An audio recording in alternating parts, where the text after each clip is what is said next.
Assalamualaikum, Beda. Selamat datang kembali di Guru Gembel Channel.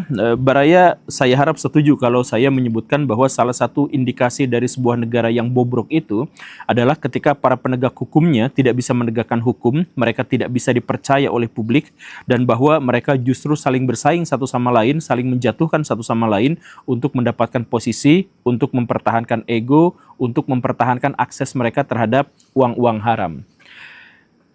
Saya tidak berharap sama sekali bahwa Indonesia akan digolongkan menjadi negara yang bobrok dengan kecenderungan-kecenderungan memiliki karakteristik yang seperti itu. Tetapi akhir-akhir ini ada sebuah isu yang sangat besar yang menjelaskan atau yang menarasikan bahwa sejumlah instansi penegak hukum di Indonesia sedang bersengketa satu sama lain. Khususnya dalam hal ini adalah kepolisian versus kejaksaan. Kapan isu ini dimulai? Setidak-tidaknya kita mengetahui tanggal 1 Juli tahun 2026, di mana ada seorang brigadir jenderal polisi, namanya adalah Lalu Muhammad Iwan, itu ditangkap oleh Kejaksaan Agung karena diduga terlibat dalam kasus korupsi MBG, yang sehari kemudian langsung ditetapkan sebagai tersangka dalam kasus yang sama.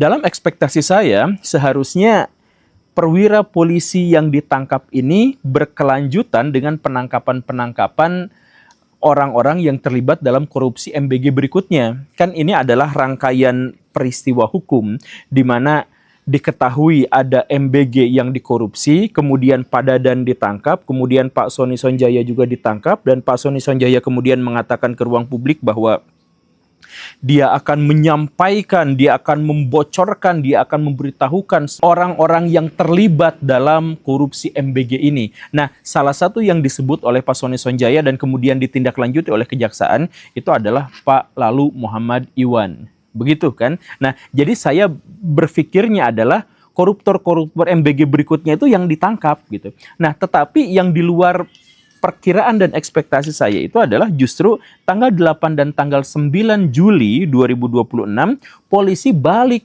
melakukan serangkaian penggerebegan, penggeledahan di beberapa titik yang diduga menyimpan saksi dan barang bukti korupsi. Korupsi Asabri, Krakatau Steel, dan korupsi PLN yang melibatkan Jaksa Agung Muda Tindak Pidana Khusus Jampitsus Pak Febri Ardiansyah.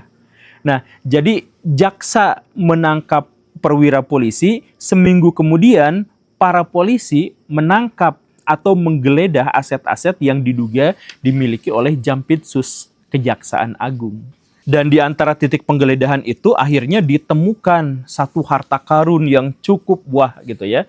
Ada sekitar 280 miliar rupiah uang tunai dalam bentuk rupiah, kemudian dolar dan dolar Singapura, ditambah dengan 74 kilogram emas. Bayangkan Baraya, emas sekarang berapa? 1 gramnya ini 74 kilogram emas di satu lokasi yang sama. Dan lokasi itu kemudian dikonfirmasi memang benar-benar rumah pribadi dari Jampitsus Febri Ardiansyah. Nah, bagaimana ceritanya ini ditangkap ini? Ya, kan Baraya mengetahui kemarin-kemarin itu ada pemadaman listrik di Indonesia bergilir gitu ya. Nah, itu menurut Pak Bahlil itu disebabkan oleh pasokan batu bara kita kepada PLTU itu berkurang drastis, dan penyebabnya itu adalah karena ada batu bara yang diekspor keluar. Nah, Pak Jampitsus ini diduga atau dituding terlibat dalam kasus suap di mana orang-orang jahat itu justru malah mengekspor batu bara kita keluar sehingga kita kekurangan bahan bakar untuk pasokan listrik. Nah, ini masalahnya gitu ya. Dan setelah kasus ini bergulir, kan kita tuh langsung berpikir, lah ini polisi sama kejaksaan kok saling bongkar, saling buka kasus. Dan ternyata nggak selesai juga di situ Baraya. Di tanggal 8 itu di Jawa Tengah, Kejaksaan Agung itu mulai melakukan penyisiran terhadap dapur-dapur MBG, SPPG yang dimiliki oleh polisi. Dan di situ tuh sampai ada surat tugasnya di mana mereka tuh harus menyisir dapur-dapur MBG polisi. Dan di hari yang bersamaan, tanggal 8 dan tanggal 9 juga, itu polisi langsung juga mengeluarkan surat edaran kepada para jajarannya untuk kalau mereka diciduk oleh kejaksaan, mereka harus menolak kalau kejaksaan menciduk mereka tanpa prosedur yang jelas. Jadi ada surat edarannya begitu ya. Dan itu juga belum selesai lagi Baraya. Di tanggal 8 itu, 8 Juli 2026, ada surat edaran yang bersifat sangat rahasia, tapi justru malah bocor ke publik. Nomor surat rahasia itu adalah R696-DIP.407-2026 yang isinya adalah bahwa kejaksaan itu memerintahkan untuk meningkatkan kewaspadaan terkait dengan adanya AGHT, ancaman, gangguan, hambatan, dan tantangan yang dapat mempengaruhi pelaksanaan tugas kejaksaan. Nah, dan kemudian di sini di surat itu juga disebutkan supaya penerima surat itu agar menghindari menyampaikan komentar ke publik, menyampaikan informasi dan pendapat ke publik terkait dengan perkara yang sedang ditangani. Langsung ada suratnya Baraya. Nah, kemudian puncaknya dalam tanda kutip ya, 9 Juli 2026 subuh-subuh beredar sebuah video yang menampilkan orang-orang TNI, baik yang berseragam militer maupun yang menggunakan pakaian preman, itu mendatangi Polda Metro Jaya. Apa yang mereka lakukan? Menurut Indonesia Policy Watch, itu mereka itu sedang mengupayakan untuk mengambil secara paksa barang bukti dan saksi-saksi terkait dengan masalah pidana pencucian uang. Nah, jadi kejaksaan nangkap polisi, lalu polisi nangkap kejaksaan, lalu mereka bertukar informasi satu sama lain untuk saling menghindari satu sama lain dan seterusnya.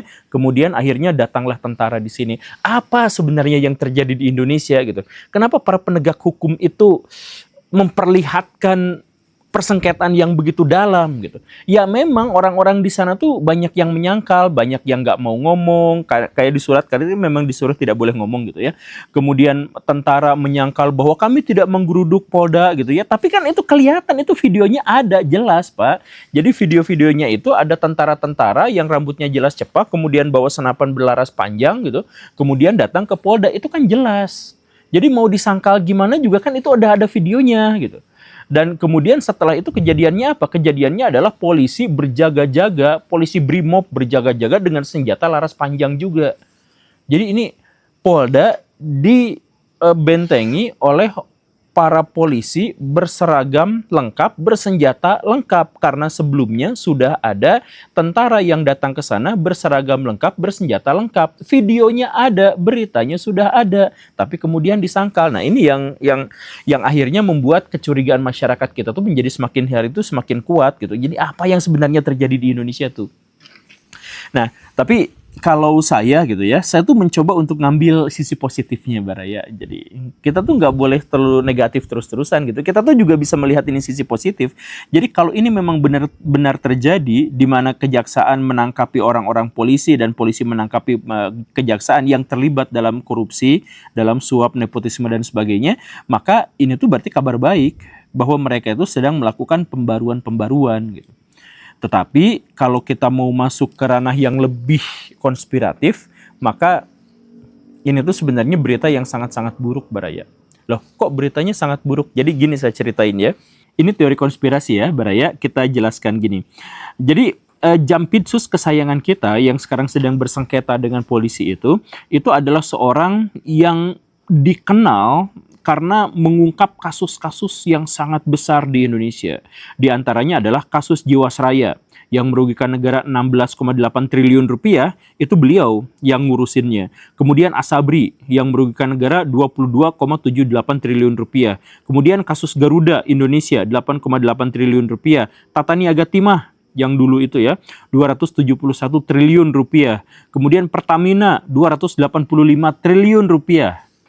Angka-angka belakangnya belum disebutkan ya.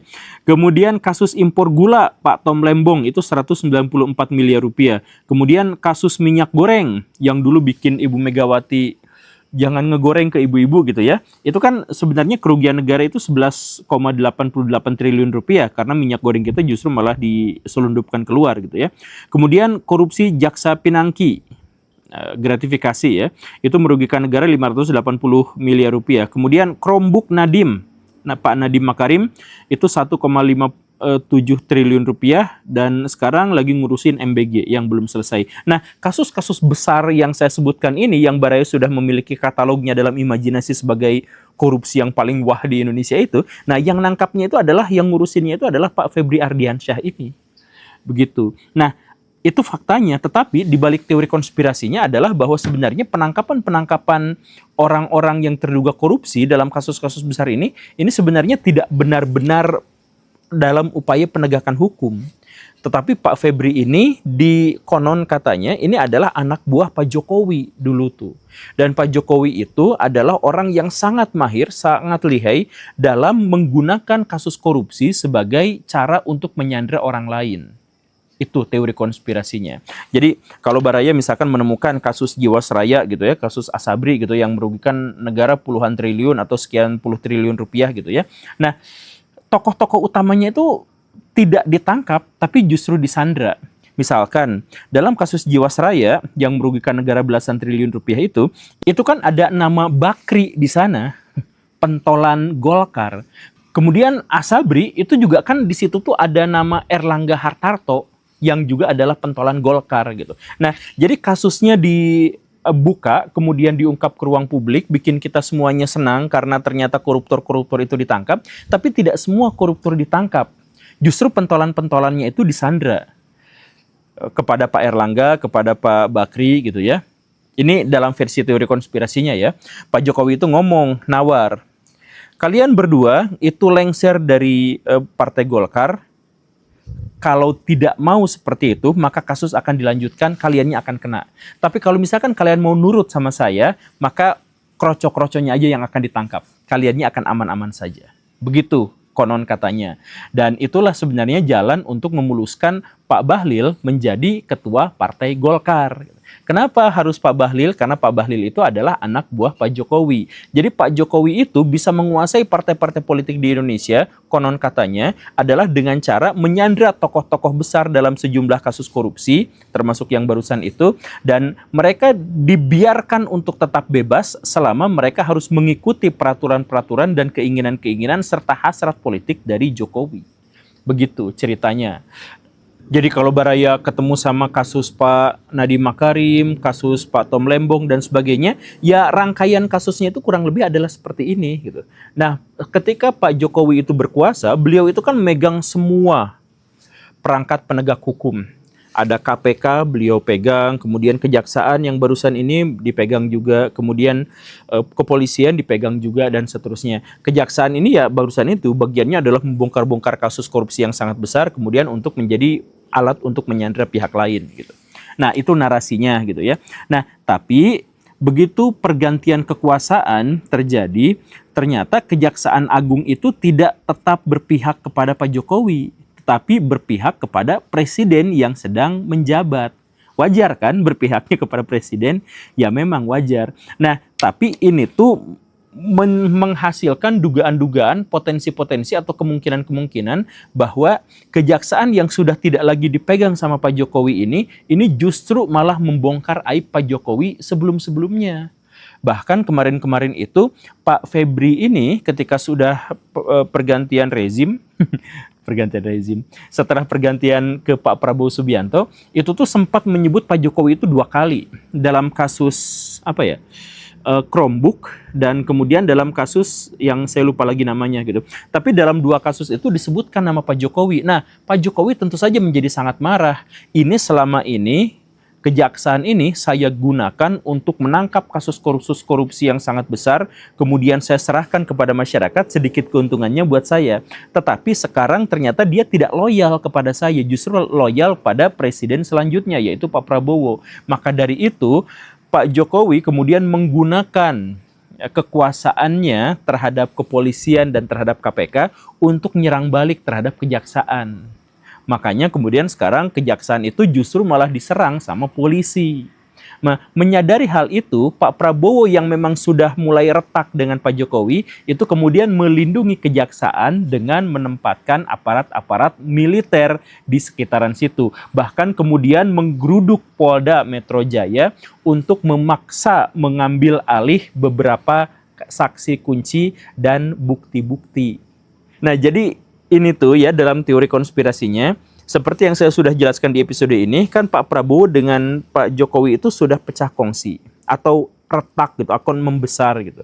Dan kemudian ini dikaitkan dengan kejadian-kejadian demonstrasi yang kemarin gitu ya, kemudian pengungkapan MBG, reshuffle dan sebagainya. Nah, indikasi-indikasi keretakan ini pada akhirnya mengerucut pada kejadian yang sekarang, yaitu persengketaan antara kepolisian yang konon katanya masih dipegang sama Pak Jokowi dengan kejaksaan yang sekarang sudah dipegang sama Pak Prabowo Subianto. Karena mereka pecah dan kepentingan mereka itu juga terpecah-pecah, akhirnya mereka berkonflik satu sama lain. Nah, itu teori konspirasinya. Tapi ingat ya, teori konspirasi. Nggak tahu benar dan salahnya itu masih simpang siur satu sama lain gitu ya. Bukan berarti tidak bisa dipertanggungjawabkan karena ada orang yang mengatakan demikian gitu. Tapi kan orang-orang yang dimaksud juga sebenarnya kita belum benar-benar mengetahui sampai sedalam apa dan sejauh apa pengetahuan mereka terhadap kasus yang sedang berjalan. Ini adalah video GJ. Jadi maksudnya memang kasusnya belum selesai. Kita tunggu saja nanti perkembangan selanjutnya. Cuman satu hal yang ingin saya tekankan kepada Baraya adalah Baraya nggak usah putus asa dengan apa yang terjadi di Indonesia. Baraya tidak usah menyesal menjadi warga negara Indonesia, karena yang paling penting adalah Baraya memang tidak usah berharap kepada siapapun, kepada pihak manapun. Satu-satunya pihak yang bisa Baraya harapkan itu adalah diri Baraya sendiri. Dengan cara itulah Baraya bisa merdeka. Jadi ketika Baraya melihat di Indonesia ketama bobrok terus, jelek terus dan sebagainya, nggak usah salahin mereka.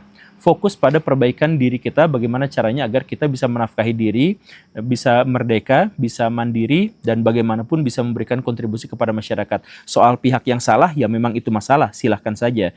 Kalau putus asa, ya nggak usah putus asa, karena kita memang tidak pernah menggantungkan harapan kita kepada siapapun, termasuk pemerintah. Terima kasih karena sudah menyimak. Saya Guru Gembul. Assalamualaikum warahmatullahi wabarakatuh.